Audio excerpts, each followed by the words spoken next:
Good morning, motor cars. It is Friday, the 9th of December, and it's snowing out like crazy right now, and it looks like a whiteout.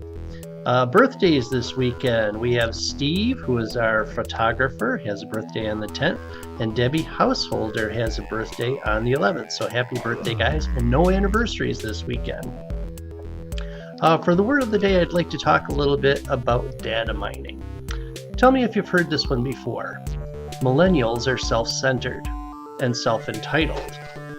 Or how about this one? Trump supporters are racist. Or maybe this one.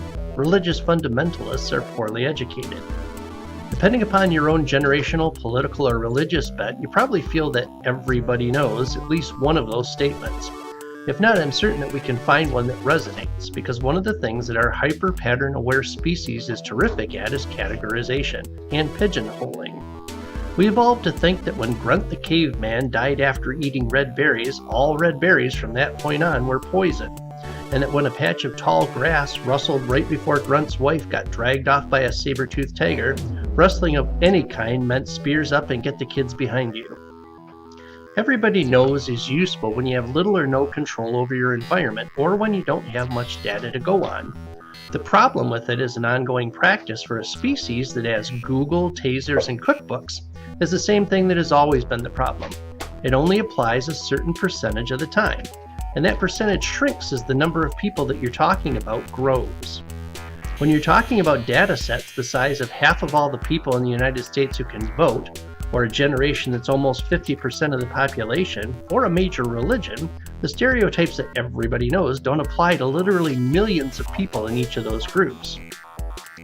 As uncomfortable as data mining makes some people, and I'm one of them, one of its biggest advantages is that it finally makes it possible to treat each customer as an individual. Rather than communicating offers that a given customer may or may not be interested in via snail mail coupons, we can gather enough information to determine exactly what will appeal to each customer, when, and at what price point. All that it takes is effort, and a complete change to how we approach marketing. To help us with that, we're partnering with a company called MLive. Their strength is being able to craft messages that are personalized to exactly what a prospect has talked about via their social media posts, and then deliver ads based on those needs. For example, if a nurse who works in University Heights mentions that she has trouble getting Costco diaper packs into the trunk of her current vehicle because they're so big, they offer up an ad that talks about how much cargo space one of our models has. When she mentions that she has to work the late shift, they offer up an ad that talks about our late night service hours. And all of that is just the beginning. Remember, the three fundamentals of keeping customers are timeliness, in other words, being there and doing the service right when they need us to. 2, perfection, making sure that we always do everything perfectly and don't fail. And 3, an individualized experience. Customers love to tell us what they want. They like us when we listen, and they stay when we offer whatever fits those needs.